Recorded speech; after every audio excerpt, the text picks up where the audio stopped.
Amigas, amigos, muy buenas noches. Hoy estamos en víspera, o vísperas, como dicen, de la fiesta más importante de los mexicanos. Esta fiesta siempre lo ha sido, bueno, desde hace 200 años, bueno, un poco más, unos 250 años. Pero en tiempos de don Miguel Hidalgo y el señor Morelos, Iturbide, pues había solamente la Iglesia Católica, había puros católicos. Por lo tanto, era muy normal y natural que la Virgen de Guadalupe fuera la patrona de todo México. Además, el cura Hidalgo tomó el estandarte en Atotonilco de la Virgen de Guadalupe para encabezar su movimiento, que duró muy poco, por cierto. Y luego el señor Morelos era guadalupanísimo, puso una orden de los guadalupes, y lo mismo hizo Agustín de Iturbide. Entonces, en nuestra historia primitiva, en el origen de México, la Virgen de Guadalupe ha sido la que nos ha unido en una sola fe. Además, Fray Servando Teresa de Mier, mezclando a Santo Tomás el Apóstol y algunas tradiciones mayas y yucatecas, decía que el apóstol Tomás, se había aparecido allá en aquellas tierras y que luego Juan Diego había recuperado esa pintura, ese ayate, pero bueno, esa es una cosa que hizo pues Fray Servando Teresa de Mier de una manera trucosa. Esto fue un poquito antes del inicio de la independencia, unos 10 años o un poquito más. Por supuesto que a ese sacerdote religioso que se atrevió a predicar eso en un día de 12 de diciembre en la Catedral Metropolitana, lo encarcelaron y se lo llevaron a España. Como Fray Servando Teresa de Mier era muy inteligente y se fugó a Londres y allá se juntó con algunos norteamericanos pues, y allá estaban tramando también con los masones la independencia de México desde Inglaterra. Bueno, esos son unos datos anecdóticos. Bueno, ahora si me preguntan, padre, ¿y la pintura es milagrosa? Pues ahí yo tengo que creer que es milagrosa. Yo no puedo demostrar que es milagrosa en el sentido de que aparte de un señor Valeriano que era indígena y que escribió esa historia como unos 100 años después, naturalmente habiendo tomado muchos testimonios porque él era de la familia real, creo que se llamaba Iztlizóchitl, algo así, Antonio Valeriano Iztlizóchitl, y lo que él hizo fue traducir un escrito, el Nican Mopowa, sobre las apariciones de la Virgen de Guadalupe al castellano, al castellano. Bueno, entonces esa es la historia. Bueno, yo creo que sí es milagrosa porque es lo único que ya nos queda. Y alguien me va a preguntar, padre, ¿cómo que es lo único que nos queda? Sí, es lo único que nos queda, miren. En la Ilustración, allá en Europa, en el siglo XVIII, se implantó el racionalismo. Oiga, padre, ¿qué es eso? El racionalismo es que todo tiene que explicarse por la razón, por la diosa razón. Y la diosa razón es la que va a eliminar todos los mitos irracionales de la humanidad. Y entre ellos está, bueno, ¿qué es un mito? Bueno, un mito para nosotros es una historia falsa. Para los que escribieron los mitos eran formas de interpretar el mundo en su imaginación. Entonces, esas formas de interpretar el mundo son acientíficas. ¿Qué quiere decir eso? Pues que son imaginativas, por eso Adán y Eva, las dos creaciones de Adán y Eva, en el 1 y 2 en los 2 capítulos primeros del Génesis. Está la historia popular, que Dios es un alfarero que toma tierra del suelo, lo hace lodo, hace un monito y le sopla, le da vida, y es Adán. Y luego hace a Eva de la costilla de Adán. Entonces, esa es una explicación religiosa mítica. Lo que quiere decir es otra cosa, es decir, esa historia no quiere decir que Dios es un alfarero, aunque en la Biblia y los renovados cantan que hazme un vaso nuevo y todo eso. Bueno, sí, todo eso está en la Biblia. Dios como un alfarero. Y en el profeta Jeremías un día lo manda Dios a un alfarero y le dice, a ver, ¿cómo hacen las vasijas? No, pues el alfarero las forma y si tienen un defecto, las vuelve a amasar, es lodo, es barro. Y luego las vuelve a hacer y ya cuando está bien, perfecta, entonces ya termina la obra y la pone a secar para luego coserla. Entonces así yo soy como un alfarero. Hazme, Señor, un corazón nuevo. Bueno, como el alfarero corrige las obras que salen mal. Bueno, esas son las figuras que están en la Biblia.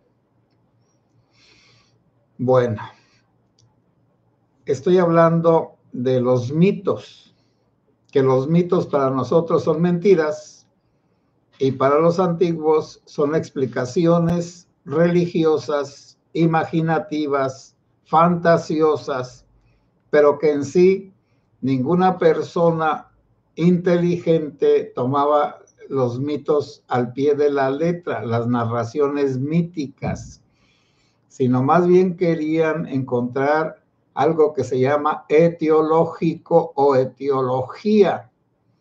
¿Y qué es eso? Saber el origen de las cosas desde sus primeras causas, que luego es la filosofía. Y en este caso, pues la imagen de Dios como alfarero es una imagen poética. Y luego está en el capítulo, ese es el capítulo 2 de Génesis, del primer libro de la Biblia, que se llama Geneseos o Génesis, que dice en el principio. El Génesis, eso quiere decir en griego, al principio o al inicio. Por eso cuando estudiamos la génesis de una cosa, vemos cómo se hace. Y es la explicación de cómo empieza una cosa. Se llama la génesis, porque el Génesis es el libro. Bueno. En cambio, en la primera narración, la que está primero es sacerdotal. Por lo tanto, quien escribió esa narración de la creación, porque allá es nada más en el segundo capítulo, es la creación del hombre y del paraíso terrenal y todo lo que ustedes se imaginen. Pero en la primera explicación del ser humano que está en la Biblia, al principio, aunque es la segunda, muy posterior, entonces dice que que Dios hizo las cosas con su palabra. Ya espiritualizó a Dios. Ya Dios dejó de tener manos y pies y soplar y sacar costillas para hacer a las mujeres. Y ahora lo importante es la palabra. ¿Por qué cambió la imagen del alfarero? Por la palabra. Porque la imagen del alfarero queda en lo, vamos a decir, personal, cotidiano, pueblerino. Y la palabra entonces, que la palabra de los reyes, de los poderosos, hace las cosas. No que las haga que alguien, un faraón dijera, aparece pirámide. No, eso también nadie lo va, eso se llama magia. Y eso viene de los caldeos, pero eso no es cierto, la magia no existe. Bueno, entonces la palabra, si el faraón decía, háganme una pirámide, quiero una pirámide, pues le hacían la pirámide. Si el faraón decía, maten a este, pues lo mataban. Si la hija del faraón encuentra a Moisés, según la leyenda, y lo saca del agua, ella lo perdona porque estaba en el agua, en su canasta llena de brea, de chapopote, para que no se le metiera el agua a la canastita, lo saca y ella le da vida. Cuando lo recoge, lo adopta y se lo lleva al palacio y le da una nueva vida.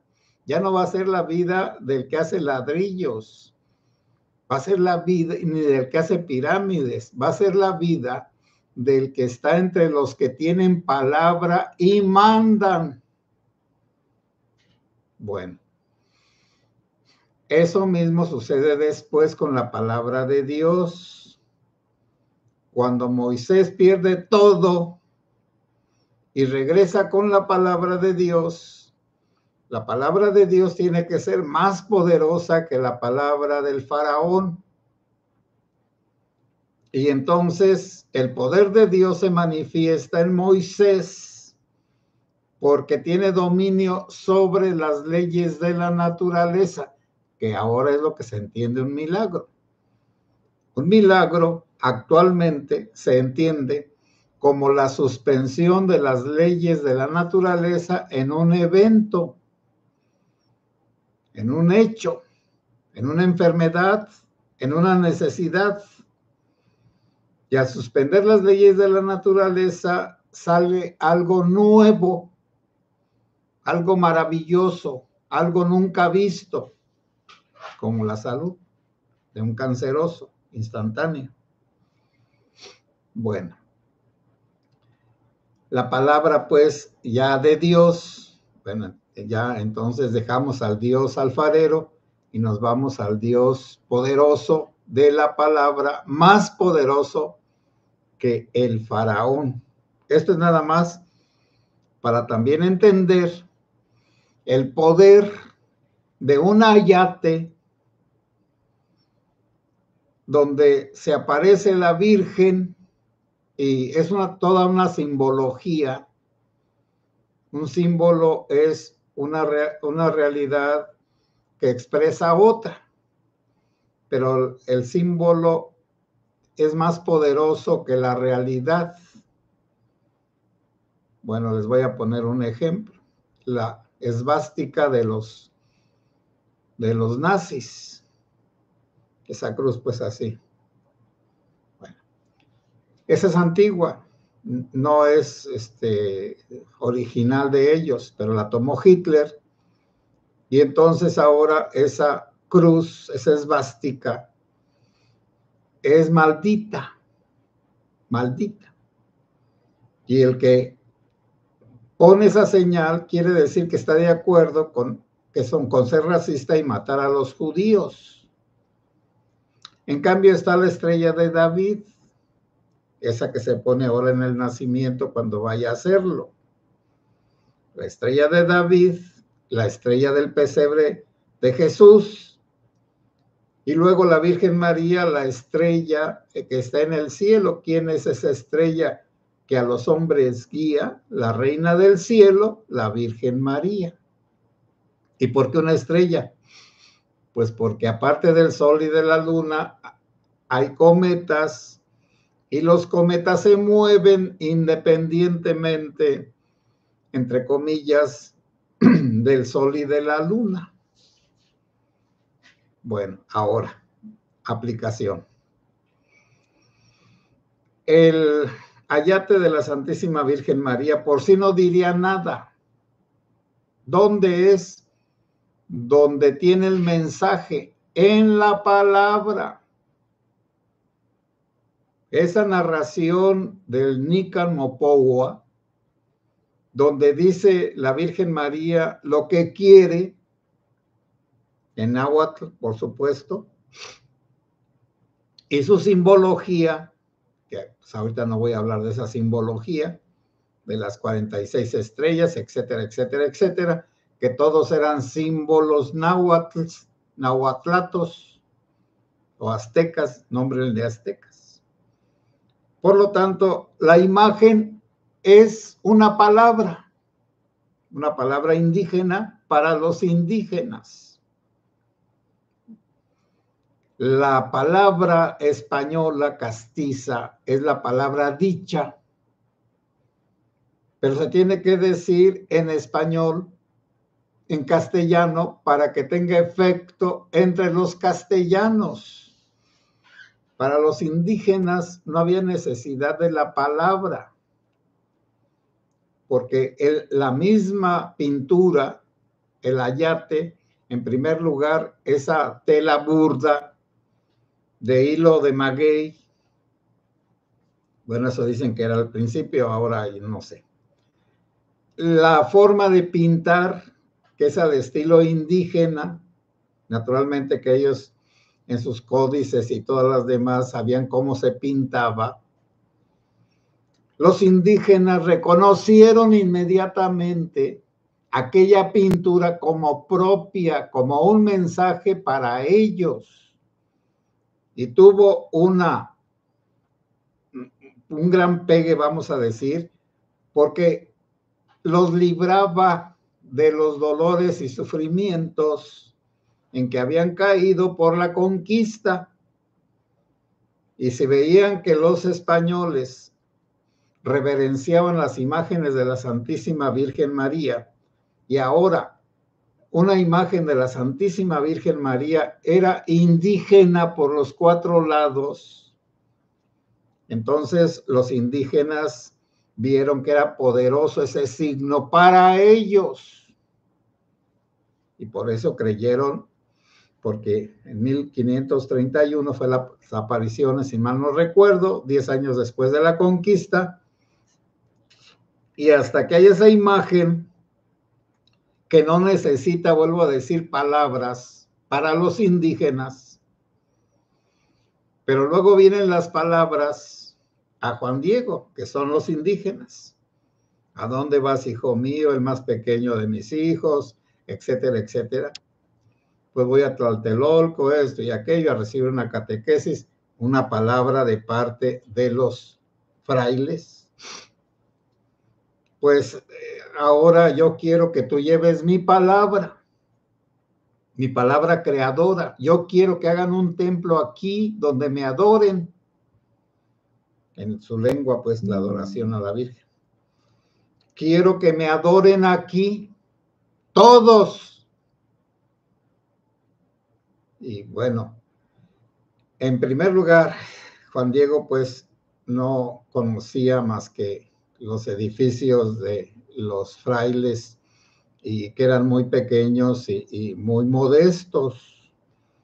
Estamos a 10 años de la conquista.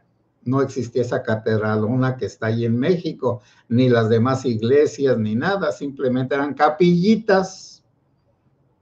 Bueno, un templo, un Teotihuacán, pues, un lugar de adoración de los dioses. quiero que me hagan un templo. Pues él se iba a imaginar una pirámide con un oratorio encima. Ese era el templo para Juan Diego. Pero el templo para Fray Juan de Zumárraga, que venía de España y que allá había grandes catedrales medievales y románicas y neoclásicas, ya casi va a empezar lo neoclásico, y el barroco y el neoclásico. Entonces, Zumárraga uno entendió una pirámide con un adoratorio y otro entendió un edificio al estilo español donde fueran todos a hacer oración. Y además la imagen de los dioses antiguos estaba en piedra, la mayoría, y eran horrorosos como la Coatlicue y otros. La madre de los dioses, la Coatlicue. En cambio acá la madre de Jesucristo y madre de Dios, por una traslación, ahorita no explico por qué se hacen ese brinco de madre de Jesucristo a madre de Dios, madre de Jesucristo hombre, y luego madre de Dios, que Dios no tiene madre porque si tuviera madre sería un Dios de segunda clase, pero eso lo vamos a dejar en paz. La palabra creó la fe, o la fe nació a través de la palabra de Juan Diego para los españoles. Para los indígenas, la pintura en sí era una palabra de consuelo, una palabra de piedad, una palabra de amor. Yo soy la madre de Dios, la Coatlicue, pero aquella estaba horrorosa, ya la pueden ver en el Museo de Antropología de la Ciudad de México. Allí está un bulto horroroso. Bueno, cuando cambia, bueno, la Coatlicue podrían ser los españoles horrorosos, asesinos, violadores, todo lo que ustedes gusten. Pero ellos adoraban a la Madre de Dios, y ahora la Madre de Dios resulta que es una pintura indígena, con toda la simbología, mitología, todo lo que es un lenguaje indígena en símbolos. Por eso hay tantos estudios y todo lo demás. Bueno, ahora nosotros estamos ahora, bueno, les voy a decir también, estamos como en la época de Juan Diego. ¿A quién vamos a acudir? A la Coatlicue del Palacio Nacional, que es una persona enojona, colérica, grosera, esquelética. ¿Vamos a acercarnos a una madrastra? Pues no. Una persona que idolatre a la madrastra de México, pues es un imbécil. Discúlpenme, y todos los... Ahí hablaban así, ya va a empezar a insultar a los de Morena. Pues sí, ¿cómo le creen? Pero ahí le vamos a dejar. Luego, la Virgen María nos va a unir más, porque no tenemos a quién acudir, queridas hermanas y hermanos, no tenemos a quién acudir. Ya no hay poder judicial, no hay poder legislativo, no hay un presidente o presidenta de la República que nos apoye a nosotros, los del pueblo. No vamos a acudir al ejército, está comprado y vendido y corrompido. No podemos acudir al crimen organizado.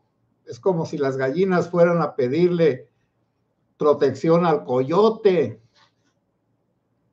Y por eso en estos días ustedes van a ver que hay una efervescencia de rezos, de peregrinaciones, de flores, de misas, de novenarios. Mañana va a ser como que va a tronar el volcán de la fe. Y que sí, qué bueno. Si de ahí salimos nosotros confortados de todos los eventos que hagamos en estos días, y además, si de refilón nos acercamos a Jesucristo, pues qué bueno, ¿verdad? Así como los pastores se acercaron a la Virgen María y a San José porque tenían al niño Jesús, ahora quizá por acercarnos a la Virgen María, también nos acerquemos al niño Jesús. Bueno, voy a leer sus comentarios.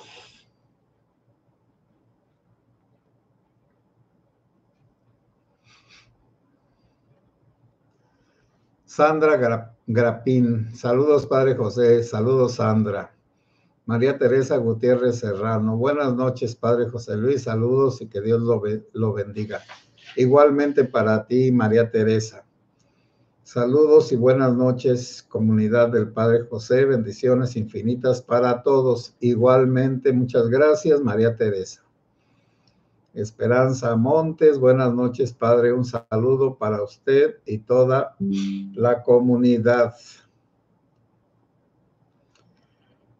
NO, lo intangible debe ser explicado de cuando en cuando para que no se vuelva literal. Sí, NO. María Teresa Gutiérrez Serrano, Padre, ¿qué opina que la presirvienta va a visitar Sinaloa el sábado, pero no verá lo de la seguridad, sino que va a ir a otros asuntos? Bueno, ya sabemos a cuáles. Bueno, lo de la tirana esa, ya se hincó de rodillas ante Trump. Su grupo de falsarios, los del Congreso, ya votaron y admitieron que vengan militares estadounidenses al país. Ahí se acabó la mentada soberanía. Ya hicieron unas reglas, unas leyes, los del legislativo, los diputados y los senadores federales, para que se permita la entrada de militares y de otras personas investigadoras de Estados Unidos.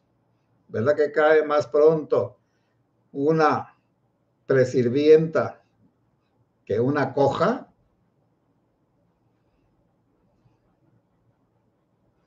Bueno, y va a ir a Sinaloa, pues a ver si pueden salvar a Rubén Rocha Moya, a ver si. Esperanza Montes, bendiciones para todos, bendiciones. América CU, bonita noche a todos. Muchas gracias, América. La mitopoiesis. Mitopoiesis es una herramienta auxiliar para influir en los demás de una forma más orgánica.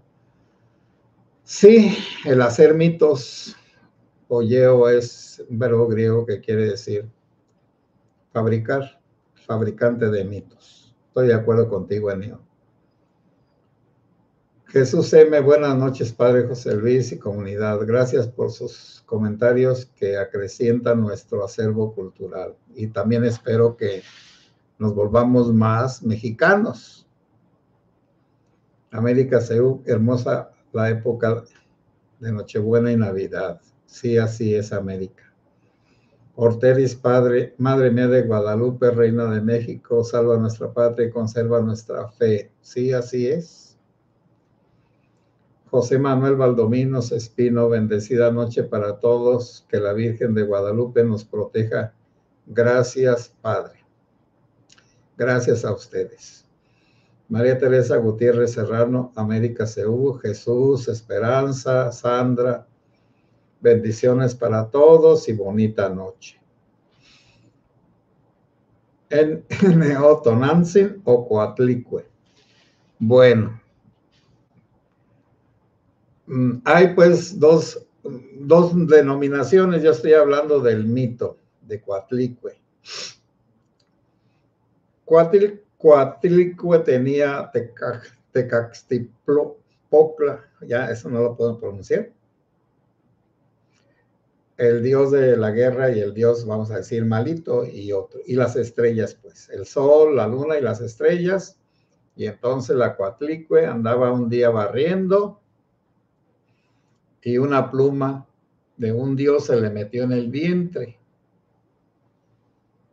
Y entonces los demás, las estrellas y todos los demás, querían matar a la Coatlicue. Pero como de allí nació el mero mero, que ahorita no me acuerdo cuál es, pero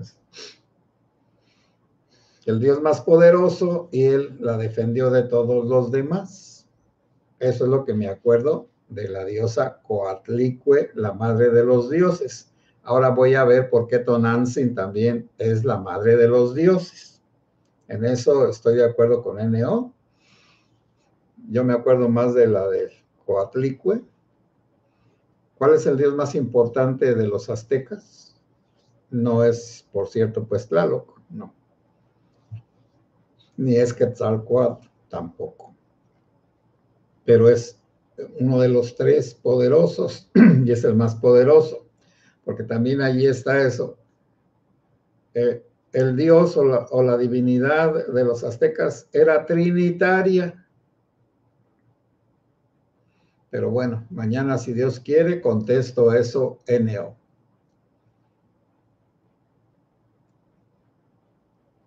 Carlos Arias, creo que era Huitzilopochtli. Carlos Arias, bendita Madre de Jesús, Virgen de Guadalupe, Virgen María.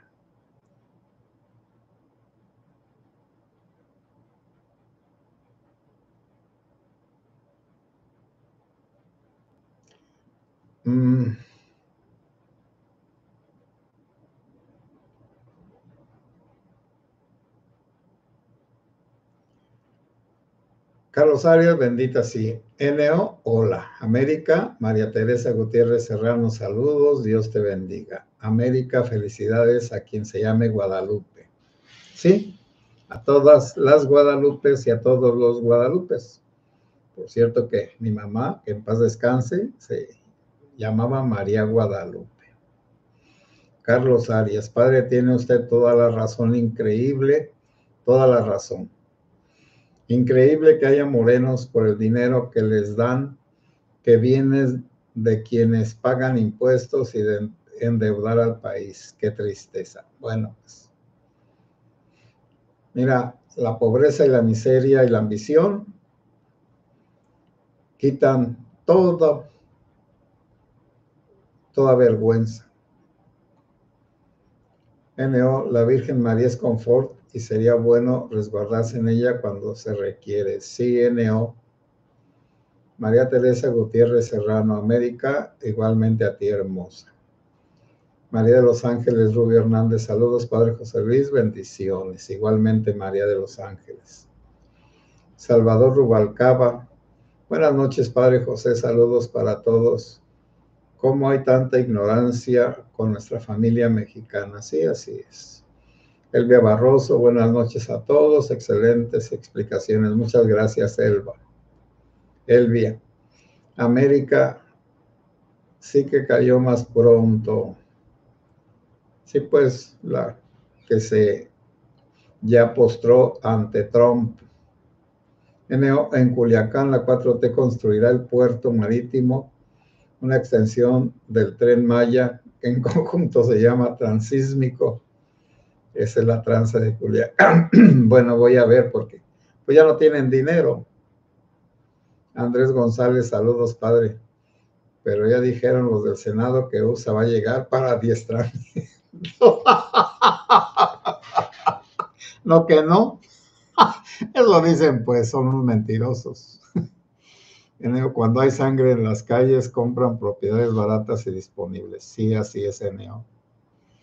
Salvador Rubalcaba, y lo peor, que muchos pensamos que la Virgen de Guadalupe nos va a salvar sin hacer nada a nosotros.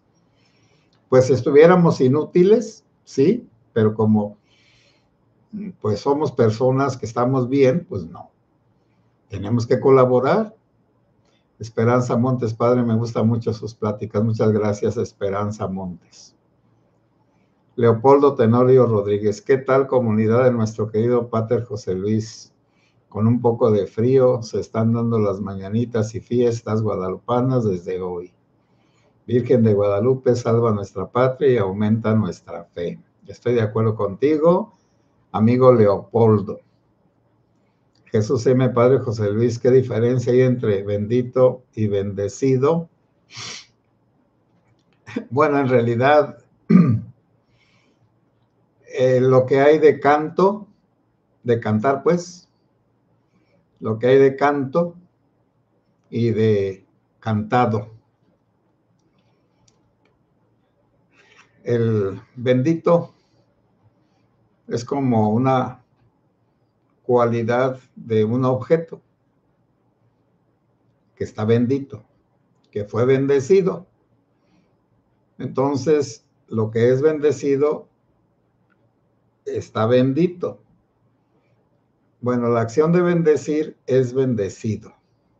Bueno, pero que cae en alguien. Son participios, uno activo y otro, bueno, son verbos como sustantivos, que uno dice lo activo y otro lo pasivo. Lo activo es lo que hace uno, lo que tiene el bendito, ya tiene la bendición. En cambio, el bendecido recibió la bendición. Entonces, pues no, bueno, la bendición se recibe una sola vez y el objeto queda bendito para siempre. Pero eso de que están repite y repite que bendito y bendecido, bueno, pues está bien. América Seúl, felicidades, padre, cada vez somos más los que escuchamos su información. Muchas gracias, y es cierto. María Guadalupe Rodríguez Cervantes, gracias por compartir sus conocimientos, padre, bendiciones para todos. NO, el Mayo eclipsaba al Quecas y lo resolvió. No, lo va a cantar. Ya está cantando. América María Guadalupe Rodríguez Cervantes, felicidades por adelantado, Dios te bendiga y que te pases un día excelente con tu familia. Por eso estoy diciendo que a todas las Guadalupes y todos los Guadalupes, felicidades. Y también a mi mamá, que ya murió. Conjugar verbos son acciones en el tiempo, sí. Pero hay una parte del verbo que está intermediario entre un adjetivo y un verbo, y eso es lo del bendito y bendecido. Como decir cantar. Yo canto, tú cantas, él canta. Entonces, yo canto. Yo soy el que estoy cantando. Le llevo serenata a mi novia. Yo soy el que estoy cantando, o los que llevo, y ella es la que escucha lo cantado. María de los Ángeles Rubio Hernández. Ha sido bendecido, está bendito. Sí, así es. Andrés González, ojalá que la entrada de USA nos ayude porque nos estamos asfixiando de tanta maldad. Sí, nos va a ayudar. Y espérate a que llegue el Trump. Andrés González, el Quecas ni una flatulencia se tira, está calladito, porque se lo van a llevar y va a estar encerradito. El Mayo es el dueño de los terrenos donde van a hacer el puerto que conviene. Qué conveniente su caída, ¿verdad? Pero los mayitos no están mancos.